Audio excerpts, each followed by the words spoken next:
Every being lives in his own mental world. His joys and sorrows are the creations of his own mind and are dependent upon the mind for their existence. Hello, I'm Carla, psychotherapist and mindset coach, and on this channel, I help you get unstuck and reach your goals by exploring topics that shift your mindset so that you can live your highest potential. Those were the opening lines of James Allen's book, The Life Triumphant, Mastering the Heart and Mind. I have this really large book here. It's a collection of James Allen's books. I think it's 21 books. I first fell in love with James Allen, his classic book. I'm sure you've read it, As a Man Thinketh. If you haven't, I believe I have a playlist somewhere on this channel, so check it out. But James Allen just speaks to my heart. Much of his writings were over 100 years ago, but it is so timeless. It is so prevalent in today's world. As I was thinking this morning, it's been a while since I've read on here, and it feels like coming home. So thank you for being here with me. The Life Triumphant, Mastering the Heart and Mind. I was just like, James Allen, please inspire me. And I flipped to a random page. I had dog-eared it because it stood out to me from this book, and it's chapter 4, Self-Control and Happiness. I have it here on my screen, so I'll read it from the screen so I'm not looking down. Let me drink a little bit of my coffee from my Sleeping Beauty mug. How cute is this? It has a little imprint on it. It says, I think, sweet as a rose. Aurora. Princess Aurora. This is my favorite Disney princess. Oh yeah, you can kind of see it. Sweet as a rose. I wouldn't describe me in that way, but all right, let's dive in. Chapter 4, Self-Control and Happiness. When mental energy is allowed to follow the line of least resistance and to fall into easy channels, it is called weakness. Let's read that again. When mental energy is allowed to follow the line of least resistance and to fall into easy channels, it is called weakness. When it is gathered, focused, and forced into upward and different directions, it becomes power. And this concentration of energy and acquisition of power is brought about by means of self-control.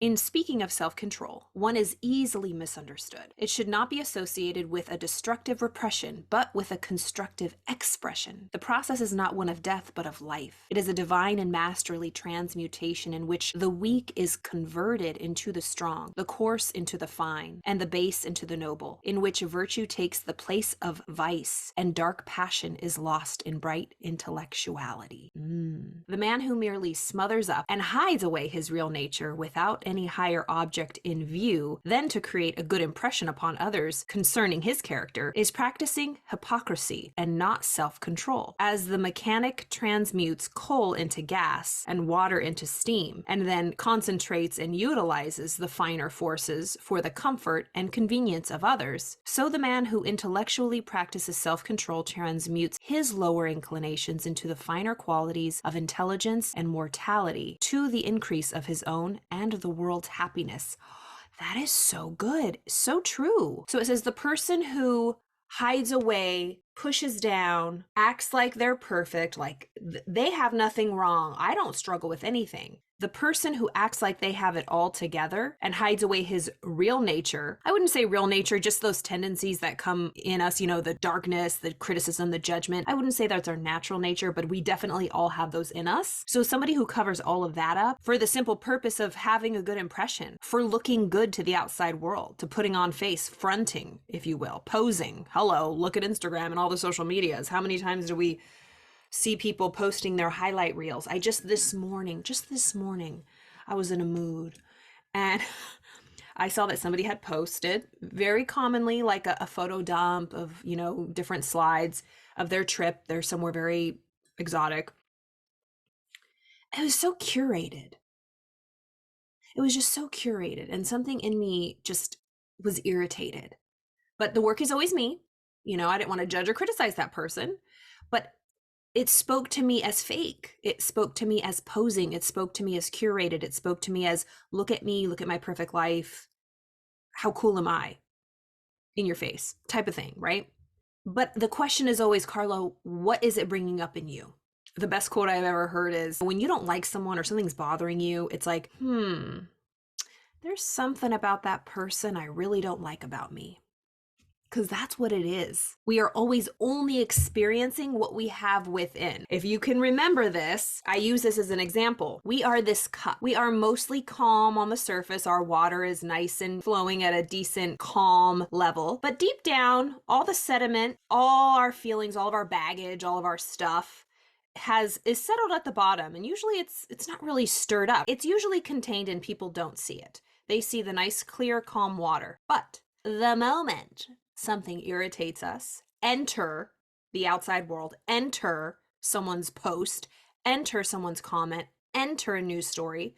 It's the spoon that gets dropped into our glass and stirs up and bothers. All of that stuff that was nice and calm at the bottom, and now it's our cup, it's all swirling, and now we can feel it all around. Our water's sloshing, it's pouring out, it's spilling all over, and we are disturbed. We're dysregulated, we're upset. What do we blame? So for example, this morning, I was like, stupid spoon, stupid post, that person's just posing. The spoon is not the thing that's bothering me. It's the feelings and the emotions inside of me. It's my own stuff that I'm feeling. Nobody has the power to make you feel anything. Only we do. And it's our own stuff. That's why you hear, keep your side of the street clean, clean up your own mess, forgive, release, let go. The past is over. Because say, for example, there was no stuff to be stirred up. It's not there. And a spoon enters. So say that's not there and the spoon enters. There ain't nothing to stir up. Your water's going to remain clean. I remain unmoved. So when I saw that post, I thought, okay, Carla, clearly it's a spoon and you're getting whooped up, right?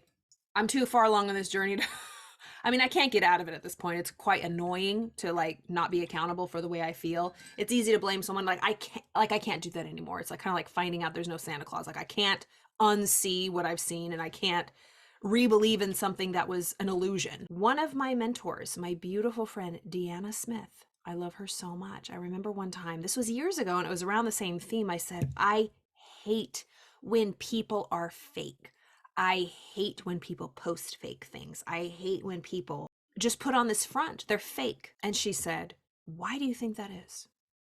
Is it perhaps because you don't like to be fake? You don't like to put on a front. You hate when you do that, Carla. And it was one of those like light bulb moments. And that's why it's so important to have mentors and people. Like, even though I'm a coach, I have coaches. We cannot always see our blind spots. And that was one of the biggest gifts that somebody could have pointed out for me just by simply asking me a question, because she was right. It was true. I hate when I am not authentic. I hate when I'm not in alignment. I hate when I am not being true to myself, when I'm putting on, when I'm going against my intuition, who I really am, when I'm being fake. And so when I spot it in other people, it irks me, but it has nothing to do with them. It always has to do with me. Anyways, that was a tangent, but a good lesson, right? Oh, because I was reading, the man who merely smothers up and hides away his real nature, like what's really going on, for the sole purpose of looking good and having a good impression on other people. It's hypocrisy. And that is not self-control. It's not keeping it all together. So he uses this examples is just as a mechanic transmutes coal into gas. So something of a lower, denser nature to something like gas that can fuel and that can be used, a commodity, a really helpful tool in this world, or water into steam. It doesn't really matter what it is, like sand into glass. We take one form that vibrates at a certain speed and we transmute it into something different for the betterment of ourselves and others. So we should do that with ourselves. Think of yourself if you came stock, right? We all do. And I don't mean stock like a blank slate, because we ain't. There's genetic conditioning, epigenetic conditioning, environmental programming, so many things. We are not blank slates, but that's our work. We have to take all of the programming, all of the virus code, all of the untrue false beliefs, fears, networkings that have been ingrained in us through the ancestry line, and to clear them up. That's our work, to transmute. And that's calling up all of the gunk. It's being honest. Of course, don't splatter your dirty laundry all over, because people do that too. It can swing the other way. There's people that have like super curated lives and everything's perfect. And there's people that's like TMI, too much, like hashtag too soon, like, wait a little bit till it lands before you, whatever, no judgment. But I'm saying we see it all, just absolute perfection or reveling in a mess, right? Like pulling the trauma card, really, the wound card as a currency, as a way to entertain or to get attention. So what's the middle ground? It's doing the work on ourselves. It's doing the work on ourselves,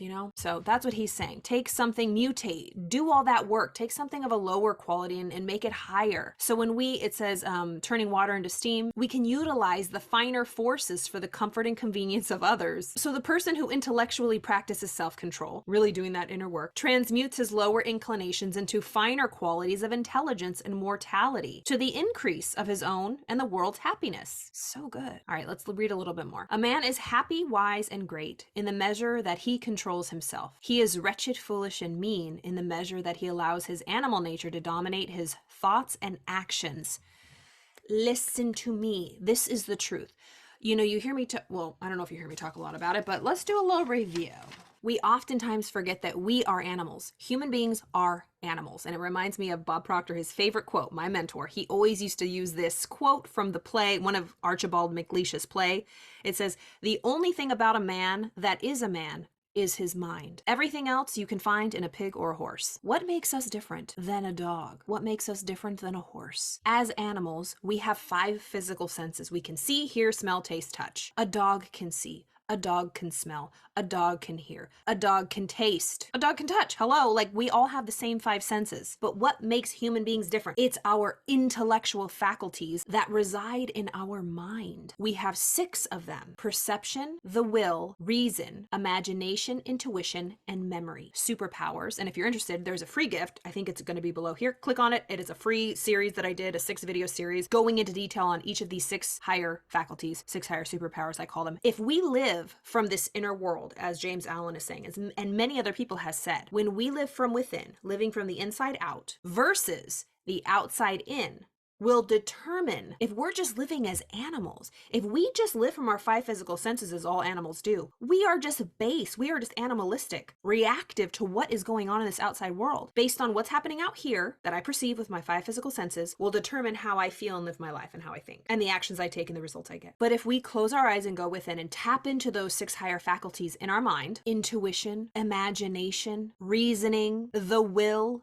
our ability to focus, living from the inside, these higher faculties, living from the inside out, we remain in control. We are not a victim to circumstance. We are a creator of circumstance. That is a whole nother video. Connecting all of these, James Allen is saying, a man is happy, wise, and great in the measure that he controls himself. He is wretched, foolish, and mean in the measure that he allows his animal nature to dominate his thoughts and actions.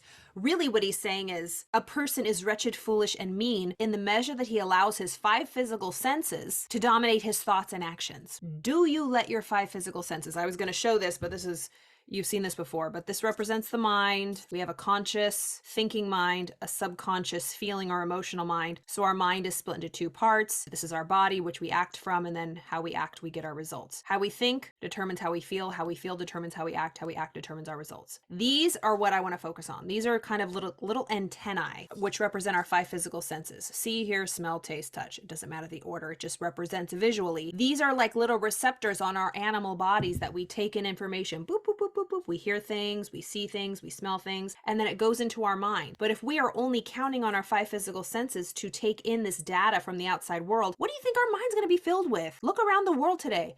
Hell no, okay?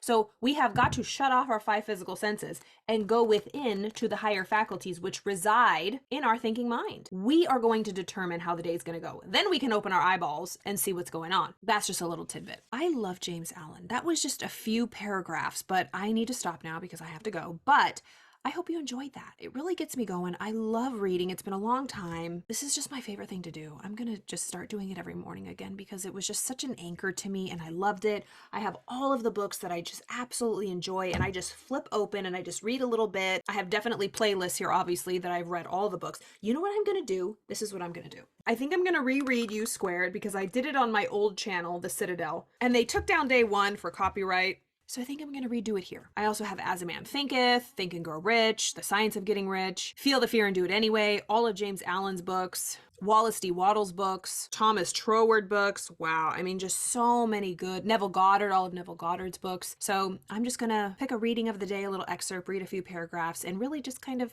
feel it out for myself, share it with you, share my thoughts, and it'll kind of just be like my anchor for the morning. So I hope you enjoyed that, as always. If you have any questions, please reach out. All my information's here. And again, I'm Carla Elizondo. I hope you have a wonderful day.